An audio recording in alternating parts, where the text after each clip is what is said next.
নিরীহ বাঙালি এই প্রবন্ধটির তোমাদের সাথে কিছু এমসিকিউ নিয়ে আলোচনা করব। এখানে গুরুত্বপূর্ণ কিছু এমসিকিউ তোমাদের জন্য ধারাবাহিক আকারে সাজানো হয়েছে। চলো আমরা এই এমসিকিউগুলো ধারাবাহিকভাবে দেখে নিই। আশা করছি এটি তোমাদের অনেক কাজে লাগবে। এখানে সবগুলো গুরুত্বপূর্ণ এমসিকিউ নিয়ে এটি সাজানো হয়েছে। নিরীহ বাঙালি প্রবন্ধে বাঙালি সময়ে সময়ে কোট শার্ট ব্যবহার কেন করে? এটা হবে যুগের সাথে তাল মিলিয়ে সেটি ব্যবহার করে। এরপরে দেখো 2 নম্বরটি, নিরীহ বাঙালি প্রবন্ধ অনুযায়ী বাঙালির কোন দিকটি লিখতে গেলে অনন্তমসী কাগজ ও অক্লান্ত লেখকের আবশ্যক? বাঙালির গুণ সম্পর্কে লিখতে গেলে এরকমটা বেগম রোকেয়া বলেছেন। নিরীহ বাঙালি প্রবন্ধে বাঙালি শব্দে প্রকাশ পায় মধুরতা, তরলতা, নমনীয়তা, তিনটাই প্রকাশ পায়। নিরীহ বাঙালি প্রবন্ধ অনুযায়ী বাঙালি কিভাবে পাস বিক্রয় করে? যৌতুক গ্রহণ করে তাদের পাস মানে ডিগ্রি বিক্রি করে। নিরীহ বাঙালি প্রবন্ধ অনুসারে কৃষি দ্বারা কি বৃদ্ধি হতে পারে? কৃষি দ্বারা অন্ন বৃদ্ধি হতে পারে। কর্মস্পৃহার অভাবে আজ আমরা হয়ে আছি সকলের চেয়ে দীন। যে বাঙালি সারা পৃথিবীর লোকেকে দিনের পর দিন করে খাওয়াতে পারে তারাই আজ সকলের দ্বারে ভিখারি। উদ্দীপকের নিরীহ বাঙালি প্রবন্ধে বাঙালি চরিত্রের প্রতিফলিত দিক হলো ভোজনপ্রিয়তা, এটা হবে না। উদ্দীপকের সাথে অলসতা মিল আছে।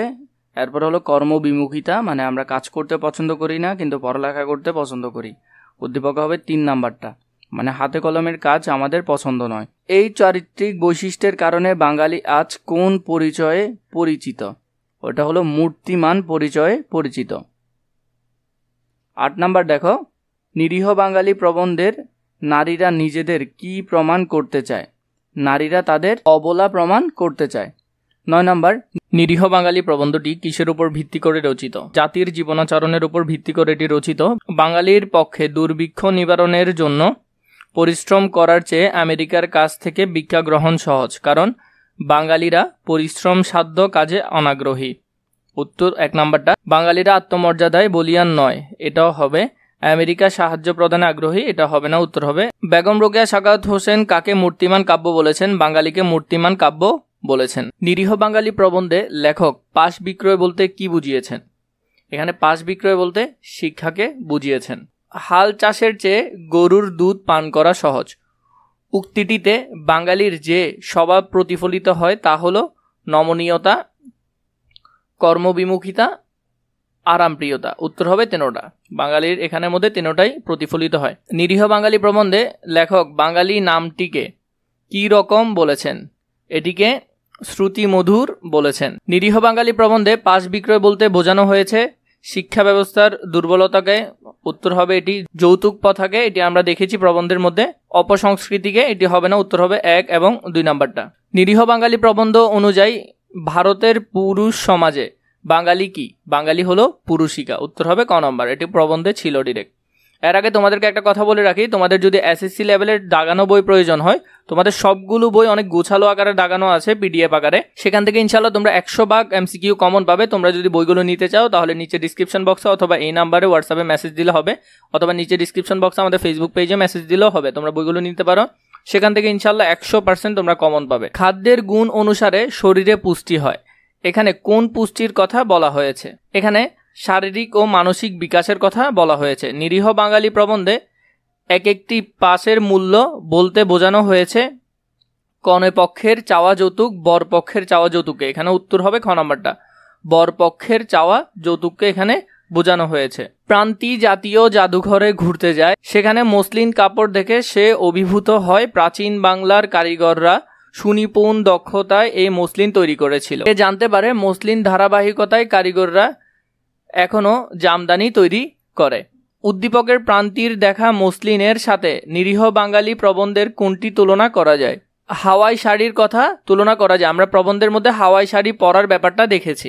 উদ্দীপকে মসলিন এবং নিরীহ বাঙালি প্রবন্ধের তুলনীয় জিনিসটির বৈশিষ্ট্য বিচারে বলা যায় উভয় অতি মসৃণ ও সূক্ষ্ম, উভয় বাঙালি নারীদের পছন্দের, ইংরেজ ললনাও এগুলো ব্যবহারে আগ্রহী। উত্তর এটা হবে না, উত্তর হবে 1 নম্বরটা 1 ও 2, এগুলো প্রবন্ধ অনুসারে উত্তর হবে 1 এবং 2। নিরীহ বাঙালি প্রবন্ধ অনুযায়ী বাঙালির কেন ধান চালের ব্যবসায় অনীহা? পরিশ্রম করতে চায় না বলে, কারণ এখানে পরিশ্রম বেশি হয়, ধান চাষে পরিশ্রম অনেক বেশি হয়। আবির সাহেব পড়াশোনা শেষ করে এখন একজন প্রতিষ্ঠিত ব্যবসায়ী। তিনি শ্বশুরের টাকায় নিজেকে প্রতিষ্ঠিত করেছেন। এখানে নিরীহ বাঙালি প্রবন্ধের যে দিকটি প্রতিফলিত, শ্বশুরের সম্পত্তি ভোগের লালসা 1 নাম্বারটা, পাশ বিক্রয় এটাও হবে অনুসারে, ভিক্ষা গ্রহণ এটা হবে না, উত্তর হবে 1 এবং 2 নাম্বার। লেখকের মতে কর্কশ উর্বর ভূমি চাষ করার চেয়ে কি সহজ? এখানে হলো মুখস্থ বিদ্যার জোরে অর্থ উৎপাদন অনেক বেশি সহজ, এগুলো আমরা প্রবন্ধের লাইন বাই লাইনে দেখেছিলাম। 24 নাম্বার দেখো, আমাদের দোকানে যে সমস্ত বিলাসদ্রব্য বিক্রয়ার্থ মজুদ আছে তা হলো কেশ তেল ও রোগভর্দ ওষুধ, এটা হবে পিতলের অলংকার, এটাও হবে নকল হীরার আংটি ও বোতাম, এটাও হবে। উত্তর হবে 24-এর 13টা। লেখকের মতে কোন ব্যবসায় পরিশ্রম আবশ্যক? ধান চালের ব্যবসায় পরিশ্রম আবশ্যক। নিরীহ বাঙালি প্রবন্ধ অনুযায়ী বাঙালির প্রধান ব্যবসা কোনটি? প্রধান ব্যবসা হলো বাঙালির বাণিজ্য। আবির সাহেব শিল্পপতি।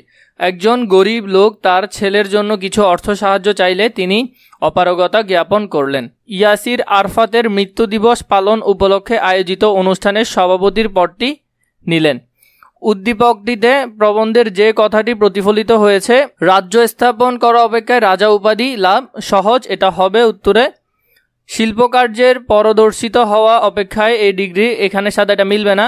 প্রতিবেশী দরিদ্রের শোক দুঃখে ব্যতীত হওয়া অপেক্ষায় বিদেশি বড় লোকদের মৃত্যু দুঃখে শোক সবার সভ্য হওয়া সহজ, উত্তর হবে 1 এবং 3 নাম্বার। তাহলে উত্তর হবে খ নম্বরটা। উল্লেখিত সামঞ্জস্যটি আমাদের চরিত্রের কোন দিকটি নির্দেশ করে? সহজে ও স্বল্পায়সে লাভের প্রত্যাশা, উত্তর হবে ক নম্বরটা। লেখকের মতে সশরীরে পরিশ্রম করে মুদ্রা লাভ করার চেয়ে কোনটি সহজ? শ্বশুরের সয় সম্পত্তির মালিক হয়ে যাওয়া সহজ।